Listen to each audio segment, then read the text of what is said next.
नमस्कार। अगर आप किसान या मजदूर परिवार से हैं तो ये खबर आपके लिए बेहद जरूरी है। आज है 6 अप्रैल 2026, दिन सोमवार। प्रदेश में खेती और मजदूरी से जुड़े बड़े फैसले सामने आए हैं। उत्तर प्रदेश की हर खबर के लिए अभी सब्सक्राइब करें। आइए जानते हैं आज की बड़ी खबरें। हम कितना भी विकसित भारत कह लें, लेकिन कई घटनाएं हमें वहीं लाकर खड़ी कर देती हैं जहां से हम विकास करने की बात करते हैं।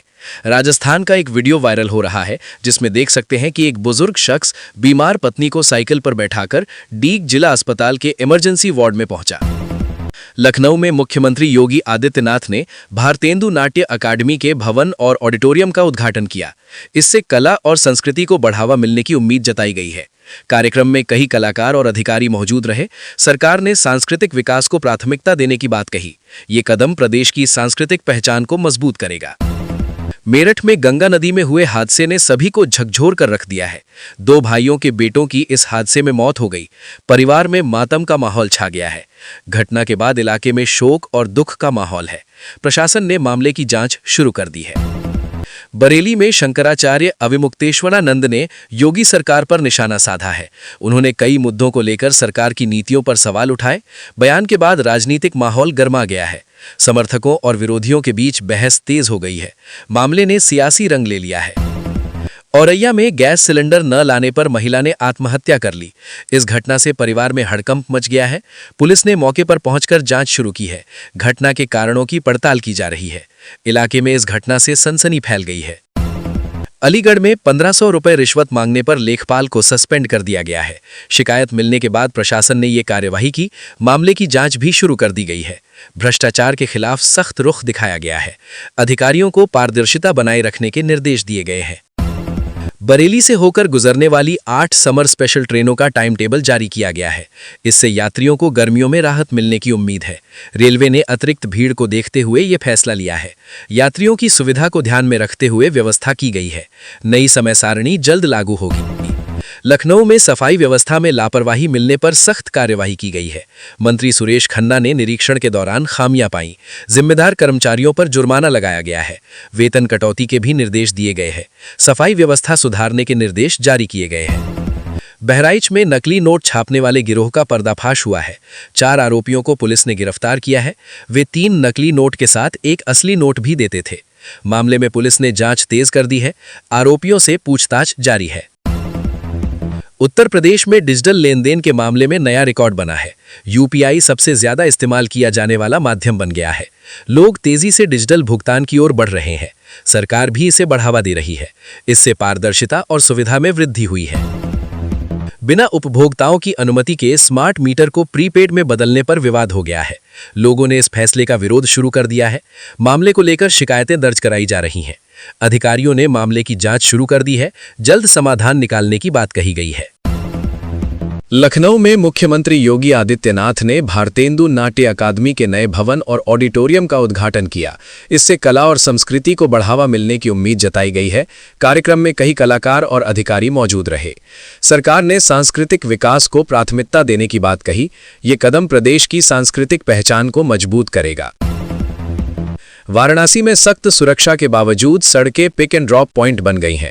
4 चौराहों और 50 मीटर में 40 पुलिसकर्मी होने के बावजूद अव्यवस्था बनी रही। ट्रैफिक नियमों का पालन नहीं हो पा रहा है। लोगों को जाम और परेशानी का सामना करना पड़ रहा है। प्रशासन पर सवाल खड़े हो रहे हैं। कानपुर में ओईएफ ने पहली बार 532 करोड़ रुपए का उत्पादन रिकॉर्ड बनाया है। टीसीएल ने भी पहली बार मुनाफा हासिल किया है। ये उपलब्धि उद्योग के लिए बड़ी मानी जा रही है। अधिकारियों ने इसे सकारात्मक संकेत बताया है। कानपुर में तेज आंधी, बारिश और ओलावृष्टि से भारी तबाही हुई है। 60 किलोमीटर प्रति घंटे की रफ्तार से हवाएं चलीं। इस आपदा में 4 लोगों की मौत हो गई है। कई लोग घायल हुए हैं। प्रशासन राहत कार्य में जुटा हुआ है। वाराणसी में अलग अलग हादसों में 4 लोगों की मौत हो गई है। एक खाली प्लॉट में नवजात का शव मिलने से सनसनी फैल गई। घटनाओं के बाद इलाके में हड़कंप मच गया है। पुलिस ने मामलों की जांच शुरू कर दी है। लोगों में भय और आक्रोश का माहौल है। मेरठ में आवारा कुत्तों के हमले में एक महिला की मौत हो गई है। कुत्तों ने महिला को बुरी तरह नोच लिया। घटना के बाद इलाके में दहशत फैल गई है। लोगों ने प्रशासन से कार्रवाई की मांग की है। नगर निगम पर लापरवाही के आरोप लग रहे हैं। गाजियाबाद में केशव प्रसाद मौर्य ने सपा और अखिलेश यादव पर निशाना साधा। उन्होंने कई मुद्दों को लेकर विपक्ष की आलोचना की। कांग्रेस ने तमिलनाडु विधानसभा चुनावों के लिए 27 उम्मीदवारों की सूची जारी की। पार्टी ने रणनीति और चुनावी तैयारी तेज कर दी। उम्मीदवारों में विविध पृष्ठभूमि के लोग शामिल हैं। चुनावी माहौल में उत्साह बढ़ा। असम के धुबरी जिले में अमित शाह ने हेलीकॉप्टर में तकनीकी खराबी के कारण चुनावी रैली नहीं की। रैली स्थगित होने से प्रचार पर असर पड़ा। प्रशासन ने सुरक्षा और आयोजनों को पुनर्गठित किया। रूस और भारत के बीच व्यापार और ऊर्जा सहयोग को लेकर बैठक हुई। डेनिस मंतुरोव और जयशंकर ने भारत रूस संबंधों को मजबूत बनाने पर चर्चा की। द्विपक्षीय सहयोग को बढ़ावा देने की योजना बनाई गई। पद्मोन्नति चुनाव 2026 में पीएम मोदी तमिलनाडु और पुदुचेरी में भाजपा की रैलियों में शामिल हुए। उन्होंने प्रचार और कार्यकर्ताओं को उत्साहित किया। जनता के बीच उनकी लोकप्रियता बनी रही। भारतीय नौसेना के आईएनएस अरिडामन का कमिश्निंग हुआ। रक्षा मंत्री ने सबमरीन की ताकत और आत्मनिर्भर भारत पहल को बताया। ये कदम देश की समुद्री सुरक्षा को मजबूत करेगा। प्रयागराज में 2.80 करोड़ के लोन घोटाले के आरोपी की गिरफ्तारी पर रोक लग गई है। हाईकोर्ट ने 3 हफ्ते में जवाब तलब किया है। इस फैसले से आरोपी को राहत मिली है। मामले की अगली सुनवाई जल्द होगी। जांच एजेंसियां अपनी तैयारी में जुटी हैं। उत्तर प्रदेश में शिक्षक भर्ती को लेकर ई-अध्याचन पोर्टल शुरू किया गया है। टीजीटी, पीजीटी और असिस्टेंट प्रोफेसर पदों पर भर्ती होगी। प्रक्रिया को पारदर्शी बनाने की कोशिश की गई है। उम्मीदवारों को ऑनलाइन सुविधा मिलेगी। शिक्षा विभाग ने इसे बड़ा कदम बताया है। गोरखपुर समेत पूरे प्रदेश में नए सत्र से ऑनलाइन उपस्थिति अनिवार्य होगी। स्कूलों में डिजिटल सिस्टम लागू किया जाएगा। इससे शिक्षा व्यवस्था में पारदर्शिता आएगी।